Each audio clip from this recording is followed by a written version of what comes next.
You watched Packers Cowboys, correct? I did. So you witnessed 3 Christian Watson touchdowns, 3 where there used to be 0.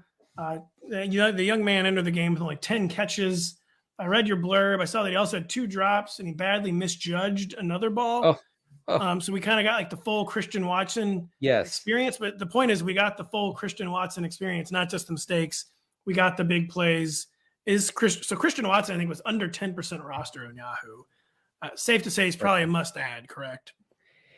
Yeah, so week 10 was the entire glorious mess that Christian Watson is, because there were times when Aaron Rodgers looked like he wanted to, body slam Christian Watson after the play, like the disgust on Aaron Rodgers' face after Watson's first drop was actually it was hard to look at on the TV screen. He also he wanted to run over his left foot with a Buick LeSabre. Right. Or, is some sort of Buick. I don't know. Maybe not a LeSabre, but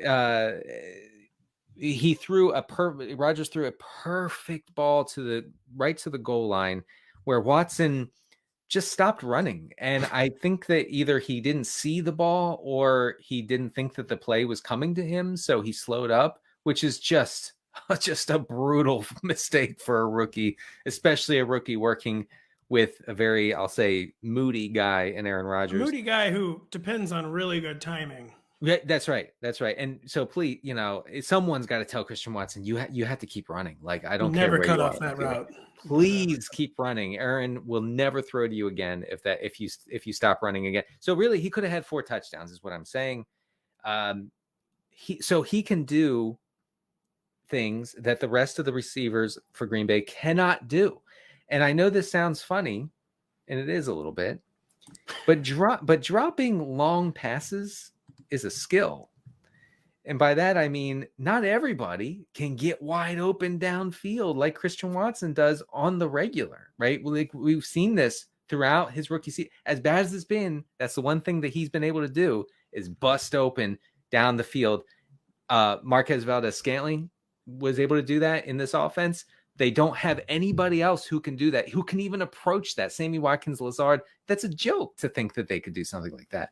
So I do think Watson clearly has the most fantasy upside in this offense going forward. It was the first game, by the way, against Dallas. That was his first game with a full complement of routes. Like, he hadn't had that. He had a route rate of like 20% headed into that game. So he was barely being used. So we got to see it, and it was fantastic. A few things we say around here. We say on the reg, not on the regular. I'm sorry. I will note that. Of course, you say on the reg, and you made a really good point about like the deep drops. Or it's kind of like when a team gets clowned all the time for losing in the playoffs. Say maybe the Green Bay Packers. Yeah. To lose in the playoffs, you have to make the playoffs. To drop the 75-yard touchdown, you have to be able to get over the 75-yard. We're not quite sure why Packers receivers are so insistent on dropping 75-yard touchdowns. It doesn't really make any sense. Well, we've talked about it. I think the reason is because Aaron Rodgers is so good on those passes that most quarterbacks can't put their receivers in position to drop. That probably is true. And we saw Jordy Nelson drop brutal downfield passes. We saw Devontae Adams do it before he broke out. So I actually think that Rodgers' ability to put it in a basket from 40, 50, 60 yards is just unmatched. It is. And so you made a point earlier in the show that has traditionally been true, where like if you do that to Aaron Rodgers, like he just disowns you. But Aaron Rodgers himself said after the game, they asked him, they said, what did you say to Christian Watson after the drops? He basically, in very uncharacteristic Aaron Rodgers fashion, said, like, keep running and getting open. I'm going to keep delivering you the ball.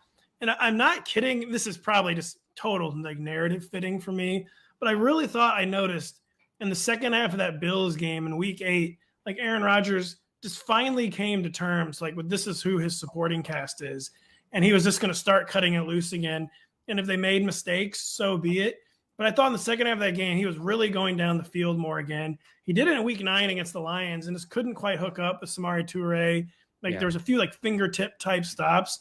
But I could be totally projecting, but I feel like I've just noticed like a mentality shift from Aaron Rodgers where it's like, whatever, like if these young punks are going to drop the ball, that's just what's going to happen. I got to keep doing it because I desperately want to win football games. And like he's finally come to terms, like these guys are going to make a ton of mistakes, but like a better option like this isn't coming, like is not walking through that door. Right. And this was after the trade deadline. Maybe it's a shift in mentality after the trade deadline. I don't know. Where I feel like Aaron Rodgers is just like, all right, whatever. I've accepted my fate. Now I've got to like actually try to do something with it. And I think that he knows that, you know, Watson, like I said, is his only hope to hit downfield shots in a very low volume Packers offense, which brings me to, you know, a little bit of skepticism about Watson's weekly fantasy usefulness.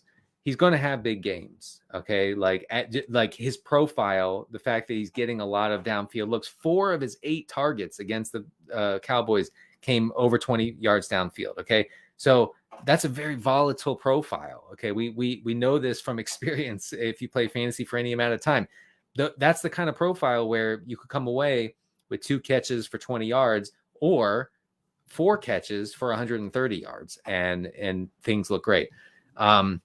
So I don't think people should get too excited about Christian Watson being like this alpha dominant receiver, just because look, he had a 40% target share. It was 8 targets. Okay. Like that's the kind of offense we're talking about.